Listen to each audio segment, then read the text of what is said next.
continue to defend the emergency. The BJP has now hit back. Let's cut across to BJP's press briefing, which is happening at the moment.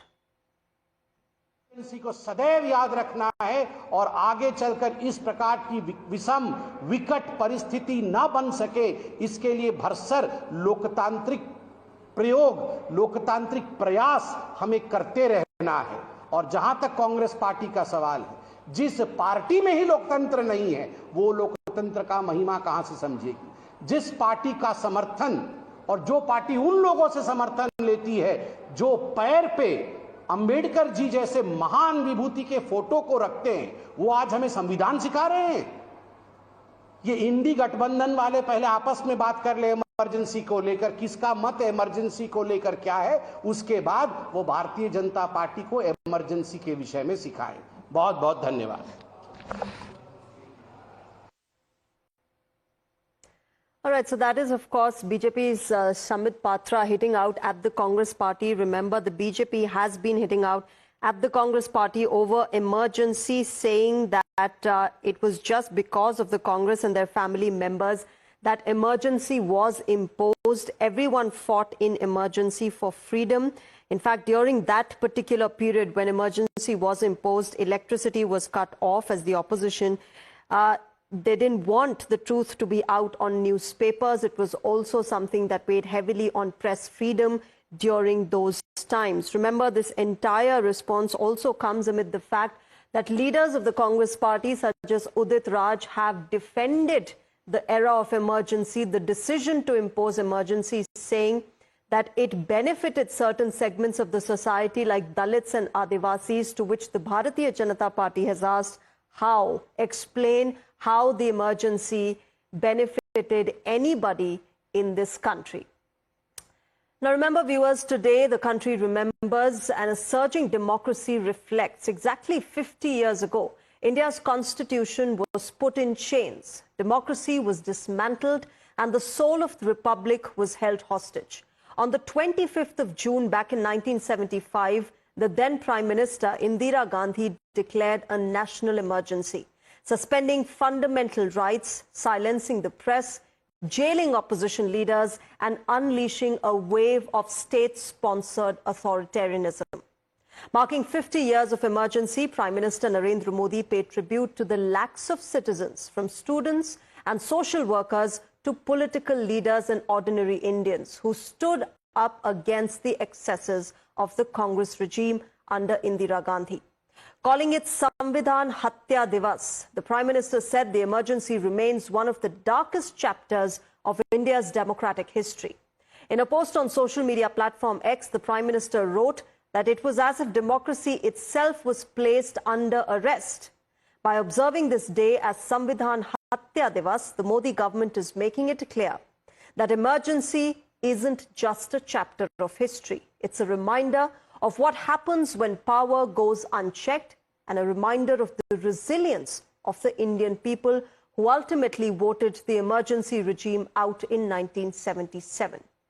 Listen in to the reactions from Union Home Minister Amit Shah and top ministers from the Modi government on how emergency should never be forgotten. मित्रों, दस्तावेजों में 50 साल हो गए हैं, परंतु आज भी करोड़ों भारतीयों के मन में ये घाव इतना ही हरा है जितना आपातकाल के समय।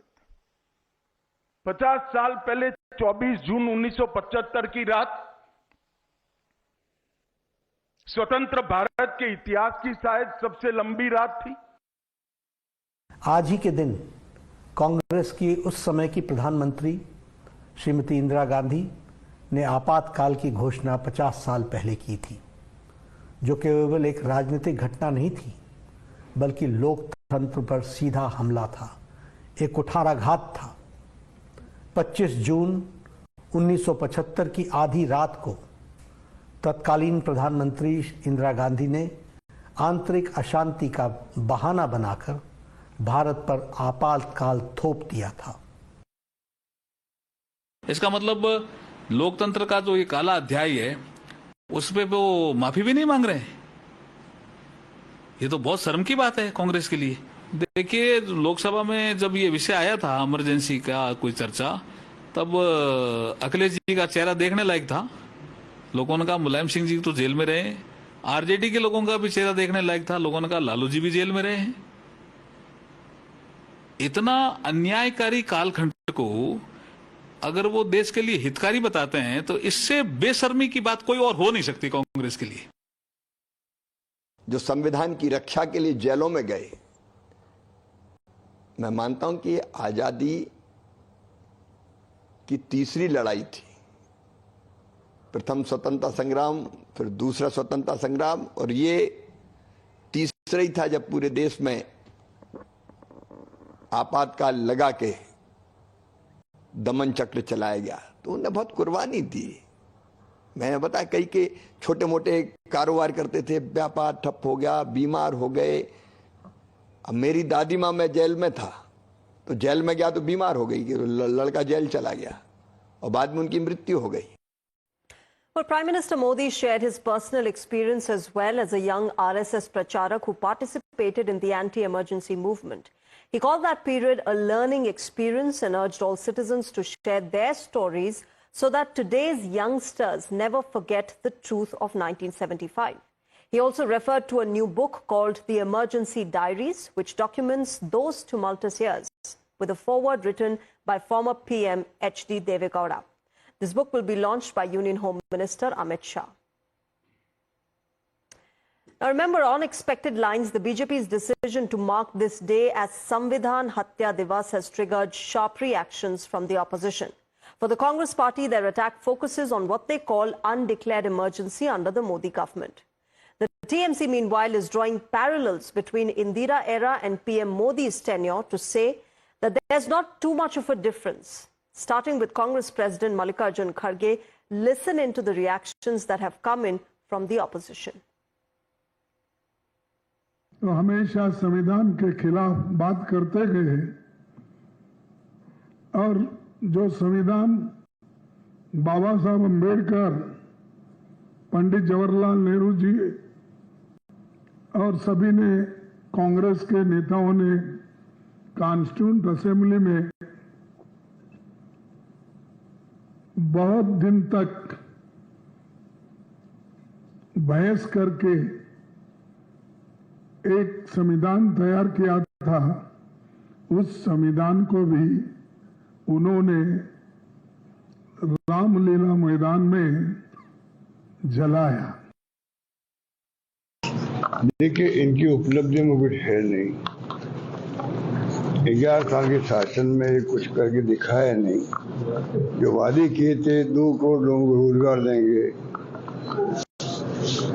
15 लाख रुपए खाते में डाल देंगे, आपके आमदनी दुगनी कर देंगे किसानों की, क्या क्या नहीं बोले थे। एक रखना है, अखंड रखना है, तो आपको सभी जाति सभी धर्म के लोगों के साथ लेके चलना ही पड़ेगा। ये कांग्रेस की नीति रही है महात्मा गांधी के जमाने से ही। आजादी जंग हमने लड़ी थी, कांग्रेस के लोगों ने लड़ी थी। आरएसएस और बीजेपी ने अपनी उंगली भी नहीं कटाई उस वक्त में।